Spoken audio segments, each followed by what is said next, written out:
Hello guys and welcome back to another skill point guide video for Total War Warhammer 3 on Immortal Empires. Today we'll be going over Wulfrik the Wanderer. I really did enjoy my Wulfrik campaign when playing as him a few months ago with Norska. I really did enjoy him. He's a very fun legendary lord, and anyway, but let's jump on into his skill points. Now I do like to start with his blue line a little bit.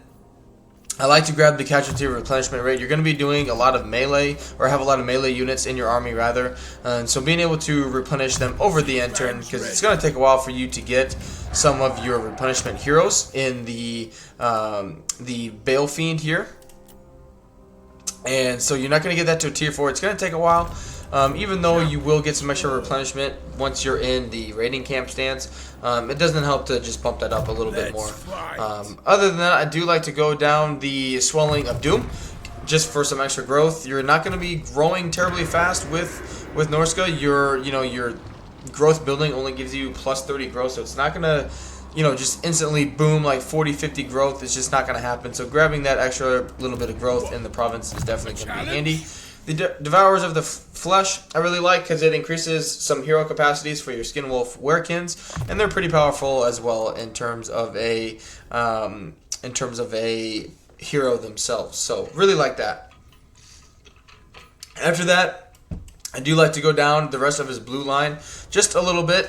I like to grab the Unnatural Healing and then the Fueled by War just to decrease your upkeep costs. I know it doesn't really make too much of an impact, especially now that their economy has been changed, but I did find that it does help a little bit in your campaign, so I do like to grab that there.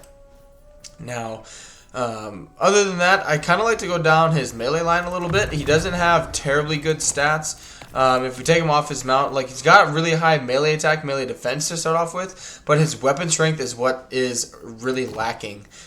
His weapon strength mostly is non-armor piercing, which means once you start fighting later on in the campaign against Bretonnia, the Empire, Kislev, they're going to have loads of armor, which means he's just not going to be doing that much damage.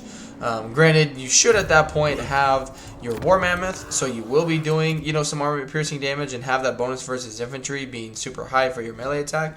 But as you can see, it drastically reduces your base melee attack and melee defense, which is why I like to go down his melee line a little bit there to start off with. But then I like to come to the Hunter of Champions. Really good ability there, just to be able to nuke a lord or hero. Really powerful, really fun to use there. The Juggernaut of Sarl, really powerful. Makes your javelin units extremely potent against anti-large.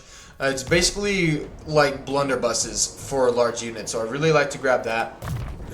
World Walker is really good. Just give him some extra campaign movement range and also more ability, or more battle ability uses for Seafang. And then the Echoes of Ambition, just to reduce that upkeep a little bit more, and for some construction cost reduction for your province and capital buildings, and also construction time for those province, capital, and settlement buildings there. And then lastly, the Eternal Challenger, really good for him, just a load of extra casualty replenishment rate, upgrades the Hunter of Champions ability, so now they can't even move, and also gives him perfect vigor, so he'll never tire in a battle. And then lastly, the Gifts of Tongue, even though he already has it with his mount, I do like the enemy leadership -5 just to get them to rout a little bit faster than they would have if he did not have that mount.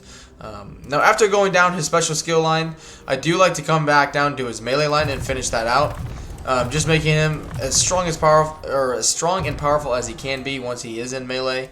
And then also grabbing him some missile resistance. Once he does get on his mount, he's going to be a very large entity, so you want to be able to protect him as much as possible once he is on his mount of any kind, whether you end up deciding to go with his War Mammoth or Chariot, even his Warhorse.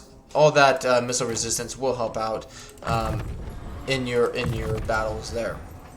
Now, I do like to go down his red line a little bit. I do like to do the Beast Slayers. Now, you can get this early on. It kind of just depends what you want to do. I've done a little bit of both, where I've done the blue line just in its entirety, do a little bit of the blue line, and then come back and get Beast Slayers, just to give those javelin units more weapon strength, or sorry, more missile strength and more ammo. But then obviously I do like to do the Monsters of the North. Give him his Mammoth Army. Give him his Mammoth Doom stack, because why not? It's thematic. I really like it. It's really Really fun to watch that happen, basically. And then the Hulks of Death, just to give them some armor, weapon strength, and ward save. And then depending on what you want to do, I like the fact that they gives you both options. I wish more lords in the game actually had this, where you either got fight or die or stand your ground. The only difference is one gives you melee attack or melee defense of 24. I really like the fact that you can change that, which being a very, very aggressive faction, I always like to grab the fight or die one rather than the stand or die. And it just depends on the faction. You know, if you're a defensive faction like dwarves, you know, you obviously would do your stand or die. You know, or Cathays is a little more defensive as well. Chaos Dwarves a little more defensive, even though they do have some monster units that can kind of flank around and move fast on the battle map. But it's really, I just like the hard hitting. Kind of makes them a little bit of a glass cannon. But I really noticed the benefits of that, especially with trolls. It just helps the trolls really punch through there. But then your last 4 points, it kind of just depends what you end up wanting to do. I don't mind grabbing the Eye of the Gods just to give him some more weapon strength. He's not going to be like a Lord Sniper, like other Lords may be in the game, like Lewin Leonker, Bellicor just coming to mind because we're in that area. He's going to be more of an anti-infantry fighter. Again, if you take him off his mount, he just doesn't have that much armor-piercing damage. So a lot of his damage that he could be dishing out is going to be blocked by almost any lord that has some form of armor, which is just really unfortunate. And his weapon doesn't give him magical damage. So any demons he may be fighting, he's not going to be strong against that. Because he won't have magical attack to bypass their physical resistance. And his Sword of Torgald only buffs his base weapon damage, not his armor-piercing damage. So it's a really... it can be kind of deceiving where you see, wow, 90%, that's insane.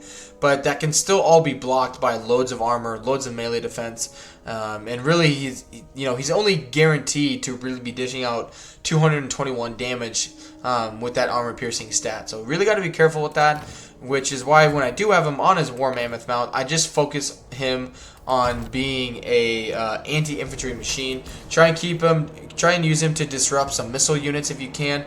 Get them to stop firing while your other units take apart the enemy melee forces there. Really unfortunate too, if you can't see, when changing mounts you lose quite a bit of your health points, which they would fix that. But anyway, that is how I level up Wulfrik. I do have 3 points here. Kind of forgot about that. I do like a mentor to wrap things up, just to give him, give the other lords in your campaign some extra experience there. But anyway, that is how I level up Wulfrik. Let me know down in the comments how you guys decide to go about leveling him up.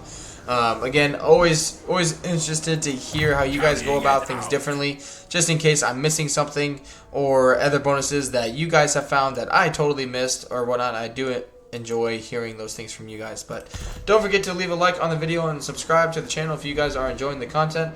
And until the next video or live stream, I hope you guys have a good one, and I'll see you later. Bye.